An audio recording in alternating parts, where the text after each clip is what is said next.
Michael Faraday lived from 1791 to 1867. There he is, presumably a lot younger in that picture. It says here, he's a physicist widely regarded as the greatest experimental scientist in history, made up for his lack of mathematical training with a genius for visualizing the physical mechanisms of nature. His fame rests mainly on his contributions to the understanding of the link between magnetism and electricity, and for formulating the quantitative laws governing electrolysis. This is where I really learned a lot, okay? I'm just going to go ahead and read this out because I think he did a good job on this. Faraday was born near London, one of 10 children in a poor working-class family. There was little chance of anything but the most basic schooling before he was apprenticed at the age of 14 to a firm of booksellers. His job, however, turned out to be a stroke of good fortune because his employer encouraged him to study. Faraday also went to visits to the Royal Institution in London to hear the principal lecturer Humphrey Davy talk. Greatly impressed, Faraday kept careful notes of every lecture, later illustrating them with his own diagrams. Hoping for a job at the Royal Institution, he sent the notes to Davy. He was overjoyed when in 1813, when he was 22, Davy responded by offering him a position as his personal assistant. The salary was less than he received at the bookshop, but he cared more about the chance to enter the world of scientific research, usually closed to someone without recognized educational qualifications. Almost at once after his appointment, Faraday left with Davy for a grand tour of Europe. Although he was treated more as a servant than an assistant, he had the opportunity to see scientific research at first hand and to listen to the discussions of some of Europe's finest scholars. When he returned to London, he was determined to start his own research at the Royal Institution. So, ladies and gentlemen, so much for doing everything the right way. Getting your A's in high school, going to college, getting your degree, and then getting a job. This guy worked as a bookseller when he was 14 and just paid attention to everything he did and took notes. He had very little mathematical training, and he had a knack for visualizing physical phenomena and writing it all down. This is a scientist at heart. This is what it means to be a scientist.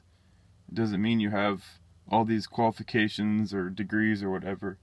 A scientist means you're just paying attention and you're doing your best to visualize whatever it is you're trying to explain, and you write it all down. As basic as it is. But he experimented with electrolysis, separating metals from liquid solutions. As well,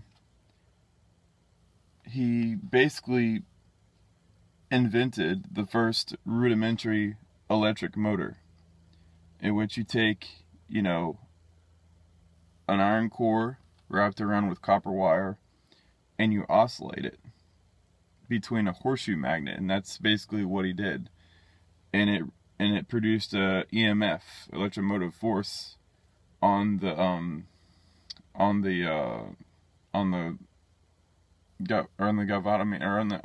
inside of the copper wire. It produced electromotive force, meaning it produced electric current as he oscillated it back and forth, and if it didn't oscillate, it didn't produce any electric current. So basically he invented AC current. But yeah, I think it's amazing to think that he was doing this back in the early 1800s. 1831, it says here that he was working on the phenomenon of electromagnetic induction by the production of electricity by means of fluctuating magnetic intensities. So previously what was happening is that everybody knew you had electric current flowing through a wire, and that electric current induced a magnetic field around the wire. Okay?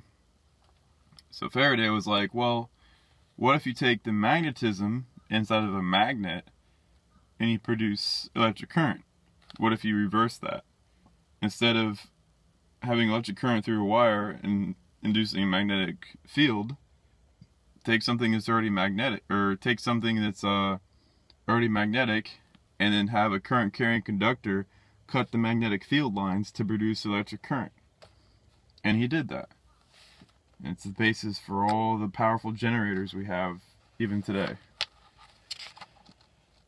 But it says here, the last paragraph, always a modest man, Faraday accepted the honors and awards showered upon him with great reluctance. He even insisted that his grave be marked with the simplest of headstones. So basically, I think that comes from being raised as one of 10 children in a poor working class family. See, obviously, I don't think that he could have afforded the route all the other scientists were taking, but he did it anyways. He made himself great regardless of what his position was in life. And that is very commendable. And I think with the appropriate amount of determination, you can make great discoveries and you can be a great scientist. I don't think it's determined upon what your educational background is. I don't think it's determined upon who you know. Basically, to become a great scientist, you need to have this, and you need to be determined, and you need to work on something to the best of your ability every single day. So, I guess this is a good lesson on the elitism that exists in the 21st century, where scientists don't even look at you unless you have a degree.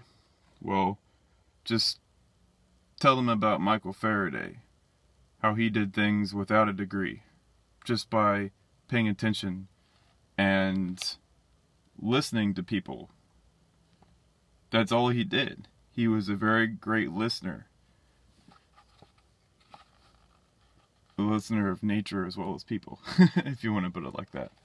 But, yeah, tell the elitists Michael Faraday didn't even have a formal education past 14, and that he was one of the greatest experimental scientists in history.